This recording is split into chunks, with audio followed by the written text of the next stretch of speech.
Hello students, how are you all? Last time we were discussing about adsorption and adsorption. Surface chemistry हमने start कर दी थी और surface chemistry में मैंने आपको एडसॉर्प्शन और एडसॉर्प्शन क्या है इसका मतलब बताया था और साथ ही में मैंने एडसॉर्प्शन से रिलेटेड आपको दो टर्म्स बताई थी। देखिए क्या था, एक था एडसॉर्प्शन, इससे रिलेटेड दो टर्म्स थी एडसोर्बेंट एंड एडसोर्बेट। सबसे पहले तो एडसॉर्प्शन की प्रोसेस क्या थी, एडसॉर्प्शन का फिनोमिना क्या था? The process of retaining of one substance on the surface of another substance. एक सब्सटेंस है, उसके ऊपर अगर कोई दूसरा सब्सटेंस आकर के स्टिक हो जाए, ठीक है, उसी के ऊपर या करके रिटेन हो जाए, उसके ऊपर स्टिक हो जाए किसी भी तरीके से, तो प्रोसेस को क्या बोला जाता है? एडसॉर्प्शन। सिर्फ सरफेस की बात हो रही है कि जो फिनोमिना होगा, जो प्रोसेस होगी, सिर्फ सरफेस पे ही होगी। और इसके अंदर दो टर्म्स आती हैं, हम ये बोले कि दो कंपोनेंट्स आ जाते हैं, एडसोर्बेट एंड एडसोर्बेंट। एडसोर्बेंट तो क्या था? The substance which provides surface for adsorption. अब जो सब्सटेंस एडसॉर्प्शन की प्रोसेस के लिए सरफेस प्रोवाइड करता है उसको क्या बोला जाता है? एडसोर्बेंट बोलते हैं। एंड एडसोर्बेट का मतलब क्या था? द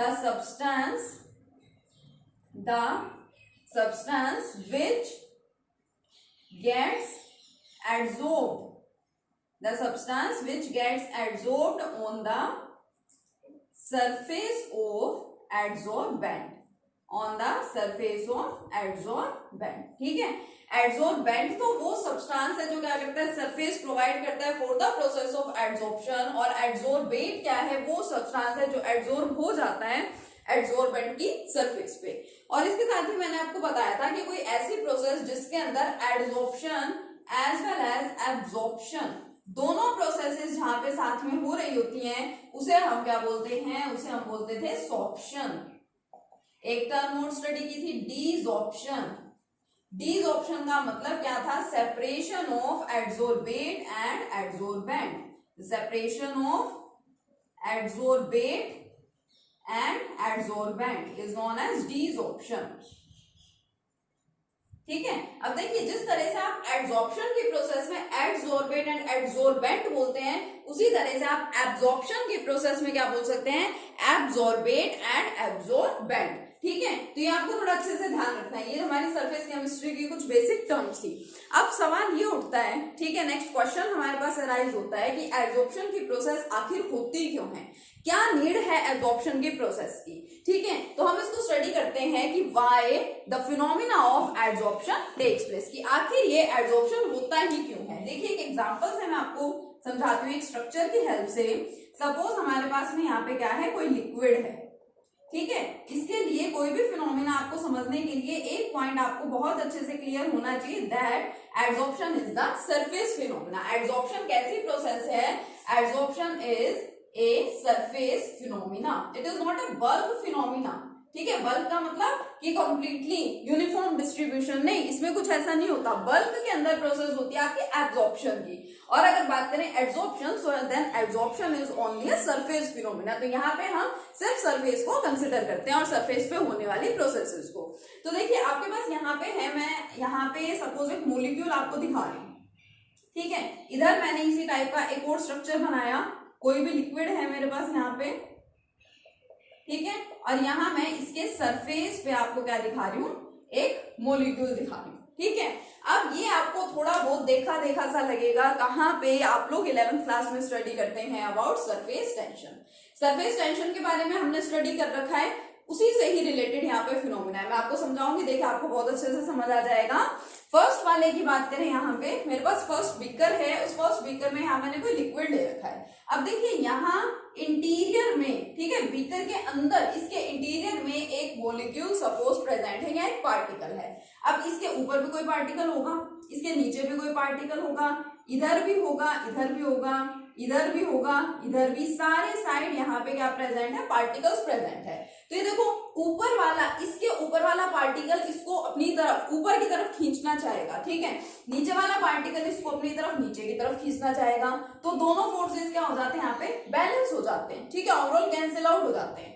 ये वाला पार्टिकल इधर खींचेगा तो ये वाला पार्टिकल इधर खींचना चाहेगा अपनी तरफ, अट्रैक्शन लगा करके, अट्रैक्शन की वजह से फिर दोबारा से फोर्सेस क्या हो जाते हैं, बैलेंस हो जाते हैं। तो इस तरह से आपने यहाँ पे इस केस में देखा कि कोई भी मॉलिक्यूल अगर प्रेजेंट होगा लिक्विड के इंटीरियर में तो वहां पे हम तीन चीजें ऑब्जर्व करते हैं। एक तो हम ऑब्जर्व कर रहे हैं बैलेंस्ड फोर्सेस, कि उस मॉलिक्यूल के ऊपर जो फोर्सेस लग रहे हैं वो बैलेंस्ड है। बैलेंस्ड का मतलब ऊपर नीचे हर साइड से फोर्सेस इक्वली लग रहे हैं, ठीक है, इक्वली मॉलिक्यूल्स उसको अपनी तरफ खींच रहे हैं, अट्रैक्ट कर रहे हैं, और नेट फोर्स यहाँ पे क्या हो जाता है, फिर जीरो हो जाता है। तो बैलेंस्ड फोर्सेस यहाँ पे प्रेजेंट है। सेकेंड, बैलेंस्ड फोर्स है ये आपका जो लेकिन मॉलिक्यूल है यहाँ पे, यहाँ पार्टिकल है, वो तो क्या है, स्टेबल है, स्टेबल है ना, स्टेबिलिटी है इसके अंदर। यहाँ पे बोलते हैं कि here stability is present और stability occurs। थर्ड, अब एक रिलेशन आपको बताया जाता है 11th में ही कि बहुत इंपॉर्टेंट है, आपको ध्यान रखना है, क्या, energy is inversely proportional to the stability. Energy और स्टेबिलिटी क्या होते हैं, दोनों एक दूसरे की इनवर्सली प्रोपोर्शनल होती हैं। अगर यहाँ पे कम स्टेबिलिटी है तो ऑब्वियसली उधर क्या होगी, मोर एनर्जी, और अगर स्टेबिलिटी ज्यादा है तो एनर्जी यहाँ पे क्या होगी, लेस एनर्जी। यानी ये तीन चीजें हम यहाँ फर्स्ट वाले केस में क्या करते हैं, ऑब्जर्व करते हैं। आइए दूसरा केस देखते हैं। अब दूसरे केस के अंदर मैंने जो पार्टिकल यहाँ पे कंसिडर किया है, मॉलिक्यूल जो भी कंसिडर किया है, वो कहाँ प्रेजेंट है, एट द सरफेस। अब सरफेस में देखिए, इसको नीचे से एक मॉलिक्यूल अपनी तरफ खींचना चाहेगा, लेकिन इसके ऊपर तो कुछ प्रेजेंट नहीं है ना। इधर से कोई खींचना चाहेगा तो इधर वाला उसको बैलेंस कर लेगा, बट पॉइंट ये है कि इस फोर्स को बैलेंस करने के लिए ऊपर तो कोई मॉलिक्यूल होना चाहिए ना। इट मींस यहाँ पे इस केस में देखिए क्या प्रेजेंट है, जो फोर्सेस है वो बैलेंस्ड नहीं है। किस टाइप के फोर्सेस है यहाँ पे, अनबैलेंस्ड फोर्सेस। कैसे फोर्सेस है यहाँ पे, अनबैलेंस्ड फोर्सेस हैं। उसकी वजह से यहाँ पे स्टेबिलिटी भी नहीं है ज्यादा, ठीक है। मॉलिक्यूल क्या बोलेंगे हम, इट इज अनस्टेबल। कैसा मॉलिक्यूल मिला आपको, अनस्टेबल मिला।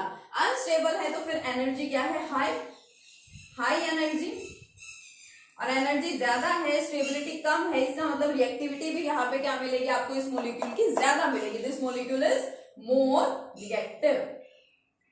अब सिंपल सी बात है, कोई भी सब्सटेंस क्या होगा, स्टेबल होना चाहता है, ठीक है। अब देखिए ये सरफेस पे प्रेजेंट है तो ये दोनों, ये फोर्सेस तो कैंसिल आउट हो गए। ये इसको नीचे से अपनी तरफ क्या कर रहा है, अपनी तरफ अट्रैक्ट कर रहा है, अपनी तरफ खींच रहा है। इस फोर्स को बैलेंस करने के लिए इसके ऊपर कोई दूसरा मॉलिक्यूल तो प्रेजेंट ही नहीं है, तो हम क्या बोलते हैं कि दिस मॉलिक्यूल और this particle faces a tension. एक टेंशन को फेस करता है, एक टेंशन को ऑब्जर्व करता है, which is known as the surface tension. ये हम लोग स्टडी करते हैं।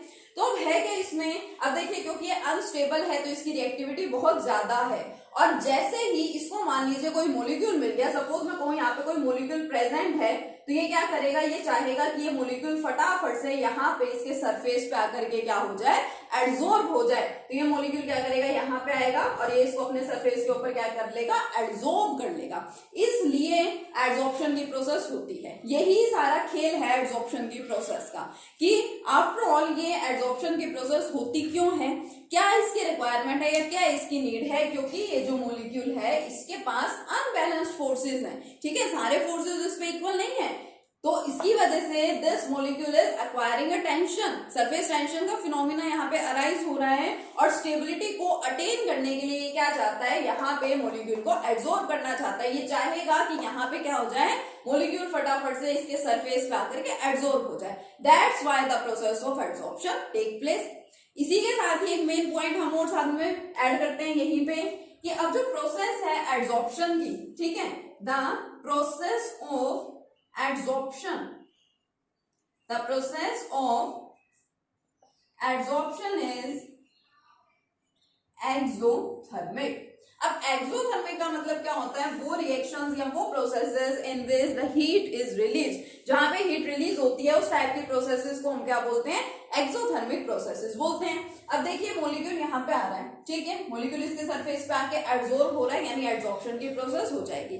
अब वो मॉलिक्यूल यहाँ पे आ रहा है, यानी ये इसको क्या कर रहा है, अट्रैक्ट कर रहा है, दोनों में फोर्स ऑफ अट्रैक्शन लग रहा है, ठीक है। जैसे जैसे क्लोज आएगा फोर्स ऑफ अट्रैक्शन इनका बढ़ता जाएगा, और इस पॉइंट को आपको पता होना चाहिए कि फोर्स ऑफ अट्रैक्शन जहां पे भी जिस तरह से भी बढ़ेगा, as the force of the attraction increases the energy is release. तो एनर्जी हमेशा क्या होती है, रिलीज होती है। 11th क्लास में आप इस टाइप के फिनोमेना को स्टडी कर चुके हैं। जैसे ही फोर्स ऑफ अट्रैक्शन बढ़ता है हमेशा वहां पे एनर्जी क्या होती है, रिलीज होती है। और ये हम क्या पढ़ रहे हैं, देखिए एड्सॉर्प्शन की प्रोसेस ही तो पढ़ रहे हैं, यानी हमारे एड्सॉर्प्शन की प्रोसेस में ये मोलिक्यूल आकर के यहाँ इसके सरफेस पे एब्जॉर्ब हो गया। जैसे ही वो यहाँ पे आया, क्यों आया, क्योंकि इन दोनों में फोर्स ऑफ अट्रैक्शन आ रहा है, ठीक है, फोर्स ऑफ अट्रैक्शन बढ़ रहा है दोनों के बीच में। As force of the attraction increases, the energy is released. और अभी मैंने आपको बोला the processes or the reactions in which energy is released is known as the exothermic process. जिन प्रोसेसेस में एनर्जी रिलीज होती है, जिन रिएक्शंस में एनर्जी रिलीज होती है, उन रिएक्शंस को हम क्या बोलते हैं, एक्सोथर्मिक रिएक्शंस बोलते हैं। अब ये एड्सॉर्प्शन की प्रोसेस में एनर्जी रिलीज हो रही है, it means the process of adsorption is exothermic. ठीक है, बहुत इंपॉर्टेंट से पॉइंट है। बकायदा आपसे क्वेश्चन पूछा जाता है कि explain why the process of adsorption is exothermic, तो आपको ये फिनोमेना यहाँ पे एक्सप्लेन करना है। ठीक है, ये बता सकते हैं आप, ये वाला पॉइंट। ठीक है, तो आपको एड्सॉर्प्शन समझ आ गया अच्छे से। एड्सॉर्प्शन से रिलेटेड ये दो टर्म्स बहुत अच्छे से आपको क्लियर होनी चाहिए। एड्सॉर्बेंट है, एड्सॉर्बेट है, छोटी छोटी सी टर्म्स, डिसऑर्प्शन, एड्सॉर्प्शन। उसके बाद क्या पढ़ा हमने कि why the process of adsorption takes place, आखिर नीड क्या है एड्सॉर्प्शन की प्रोसेस की, क्या रिक्वायरमेंट है, ये हमने देखा। ठीक है, और उसके बाद लास्ट में हमने ये पढ़ा कि प्रोसेस ऑफ एड्सॉर्प्शन क्या है, एक्सोथर्मिक है। अब देखिए मैं आपको एड्सॉर्प्शन बता चुकी हूँ कि एड्सॉर्प्शन क्या होता है, उसी के साथ मैंने आपको एब्जॉर्प्शन भी बताया। अब हम क्या करेंगे, अब हम एड्सॉर्प्शन और एब्जॉर्प्शन के अंदर दोनों में, adsorption as well as absorption में क्या स्टडी करेंगे, कुछ डिफरेंसेस को स्टडी करेंगे। ठीक है, चलिए डिफरेंसेस को पढ़ते हैं। यस, देखिए क्या डिफरेंसेस हैं, differences between absorption and adsorption. जैसा कि मैं आपको बता चुकी हूँ कि जो हमारा एड्सॉर्प्शन है वो सरफेस फिनोमिना है, ठीक है, और जो एब्जॉर्प्शन की प्रोसेस है उसको हम ये बोलते हैं कि बल्क फिनोमिना है। मींस वहां पे यूनिफॉर्म डिस्ट्रीब्यूशन होता है, कंप्लीट बॉडी पे, कंप्लीट सरफेस पे वो प्रोसेस मतलब कंप्लीट इंटीरियर में जाकर के वो प्रोसेस होती है, सिर्फ सरफेस पे नहीं। तो देखिए क्या डिफरेंसेस हैं। फर्स्ट डिफरेंस हम ये बोल सकते हैं कि absorption is a bulk phenomena. Bulk का मतलब ओवरऑल बॉडी के अंदर या ओवरऑल सब्सटेंस के अंदर प्रोसेस का होना। सरफेस फिनोमिना क्या है, एड्सॉर्प्शन है। Adsorption is a surface phenomena, मतलब ये प्रोसेस सिर्फ सरफेस पे ही होती है। ये मैंने आपको बताया एग्जांपल की हेल्प से।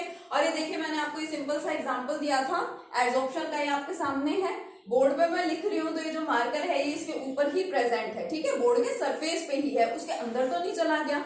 तो ये हमारी प्रोसेस क्या है, एड्सॉर्प्शन की प्रोसेस है। दूसरा देखिए, uniform distribution takes place in absorption. Absorption में क्या हुआ है, देखिए यूनिफॉर्म डिस्ट्रीब्यूशन हुआ है कंप्लीट सब्सटेंस के अंदर। एक सब्सटेंस के अंदर कंप्लीटली दूसरा सब्सटेंस क्या हो जाता है, इन्वॉल्व हो जाता है। और एड्सॉर्प्शन की बात करें तो non uniform distribution takes place. यहाँ पे डिस्ट्रीब्यूशन कैसा होता है, नॉन यूनिफॉर्म होता है। डिफरेंसेस को साथ साथ में नोट कर लीजिएगा, ठीक है। अब नॉन यूनिफॉर्म डिस्ट्रीब्यूशन कैसे होता है, there is higher concentration on the surface, ज्यादा कंसंट्रेशन होती है सरफेस के ऊपर। कि मैं आपको कहूँ ये एक सब्सटेंस है, ठीक है, दूसरा सब्सटेंस कहाँ एड्सॉर्ब होता है, इसके सरफेस पे ही तो एड्सॉर्ब होता है। तो यानी यहाँ पे सरफेस के ऊपर ज्यादा कंसंट्रेशन है as compare to the interior. और बल्क की अगर बात करें तो बल्क जैसा इसमें कुछ भी नहीं है। थर्ड, अभी मैंने आपको बताया है कि जो एब्सॉर्प्शन है, एब्सॉर्प्शन की प्रोसेस ना तो होती है एक्सोथर्मिक और ना ही होती है एंडोथर्मिक। क्योंकि जब आप एब्सॉर्प्शन की प्रोसेस करा रहे हैं तो ऐसा नहीं है कि आपको वहां पे हीट प्रोवाइड करनी पड़ रही है या वहां से हमेशा ही हीट रिलीज हो रही है, ऐसा नहीं होता। लेकिन एब्सॉर्प्शन में हमेशा हीट रिलीज होती है, अभी हमने एग्जांपल की हेल्प से देखा।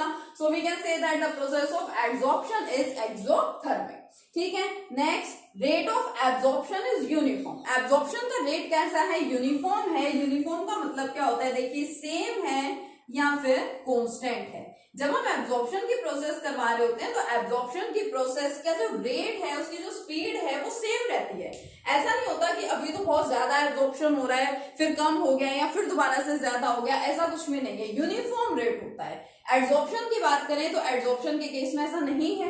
एब्सॉर्प्शन का जो रेट है it is rapid in the beginning. Rapid का मतलब क्या होता है, फास्ट। स्टार्टिंग में तो प्रोसेस जल्दी होती है due to the availability of the surface, but falls down later because entire surface is occupied. अब आप इस चीज को समझिए, मैंने क्या कहा कि ये आपके पास एक सब्सटेंस है, सब्सटेंस में कौन सा, ये एड्सॉर्बेंट है, क्योंकि ये क्या कर रहा है, अपना सरफेस प्रोवाइड कर रहा है। अब मैं एड्सॉर्बेंट को इसके सरफेस पे क्या कर रही हूँ, स्टिक कर रही हूँ, रिटेन करा रही हूँ। तो देखिए अभी कितना सारा कंप्लीट सरफेस इसका वैकेंट रखा हुआ है ना, कंप्लीट स्पेस, यहाँ पे बहुत ज्यादा स्पेस अवेलेबल है, तो यहाँ पे एडसोर्बेट मोलिक्यूल्स आएंगे, एडसोर्बेट आएगा और फटाफट से वो यहाँ पे क्या होते जाएंगे, एडसोर्ब होते जाएंगे।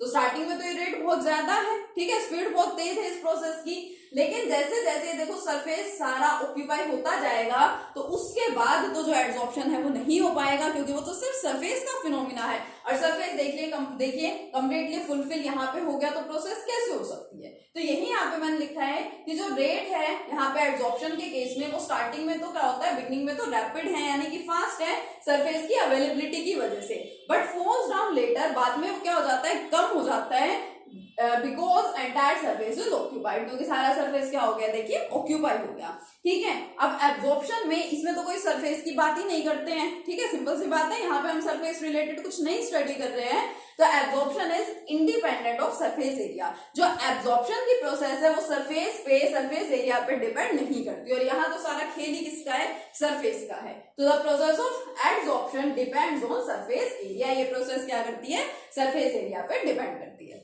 ठीक है। तो ये कुछ डिफरेंसेस है एब्जॉर्प्शन और एब्जॉर्प्शन के बीच में। यहां तक का कंसेप्ट करने के बाद मुझे नहीं लगता कि आपको एड्सॉर्प्शन और एब्जॉर्प्शन में कुछ कंफ्यूजन होगी, क्योंकि एड्सॉर्प्शन और एब्जॉर्प्शन के डिफरेंसेस भी देखिए आपके सामने है, एग्जांपल्स की हेल्प से भी मैंने आपको कल भी एक्सप्लेन किया था, आज भी बताया, सारी छोटी छोटी टर्म्स मैंने आपको एक्सप्लेन कर दी है, ठीक है। तो बहुत हमारा सिंपल सा कंसेप्ट है, इसको अच्छे से स्टडी कीजिए आप लोग, एड्सॉर्प्शन और एब्जॉर्प्शन में डिफरेंसेस अच्छे से पढ़िए।